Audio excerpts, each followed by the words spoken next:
안산 단원고학생 250명 등 승객 304명의 목숨을 앗아간 전대미문의 참사 세월호 침몰 사고. 2014년 4월 16일 이후 1000일의 시간이 지나는 동안 사고 원인과 책임의 진실은 깊은 바다 아래 선체와 함께 빛을 보지 못했습니다. 참사 직후 검경과 언론의 시선이 청해진 해운과 그 관련 세력에 쏠리는 사이 국민 650만 명이 서명한 세월호 특조위 출범은 9개월이나 지나 시행됐습니다.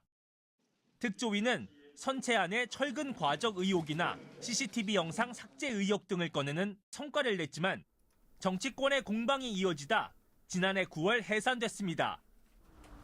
그 사이 세월호에 대한 사회적 피로감이 확산되면서 광화문 광장에 유가족 천막을 철거하라는 목소리도 터져나왔습니다. 하지만 박원순 서울시장은 광화문 천막 존치를 허용하면서 서울광장엔 분향소 표지석을 설치하기도 해 눈길을 끌었습니다.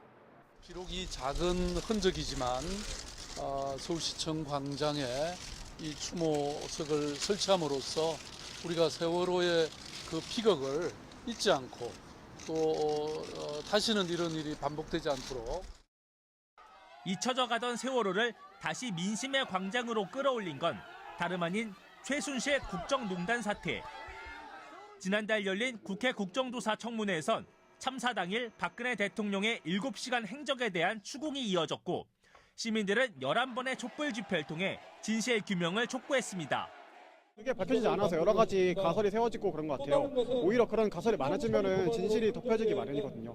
그렇기 때문에 7시간에서 얼른 진실이 밝혀졌으면 하는 바람입니다. 박근혜 대통령 탄핵 정국을 맞으면서 참사 진상 규명에 대한 희망의 불씨가 다시 타오르는 가운데 두 번째 특조위 성격으로 출범한 참사 국민조사위원회에 거는 시민들의 기대는 더욱 간절할 수밖에 없습니다.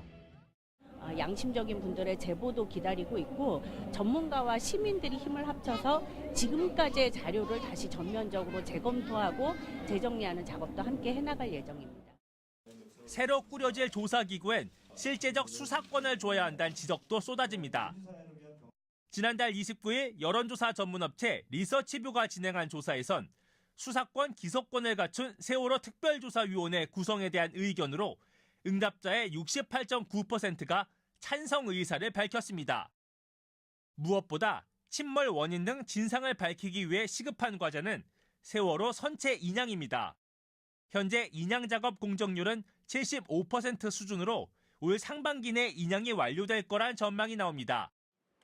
다만 대통령 탄핵 심판과 조기 대선 가능성 등 정치적 변수가 산적한 가운데 새로 꾸려질 세월호 특조위가 제 기능을 할 수 있도록 법적 보완과 정치권의 지지가 필수라는 목소리가 높습니다.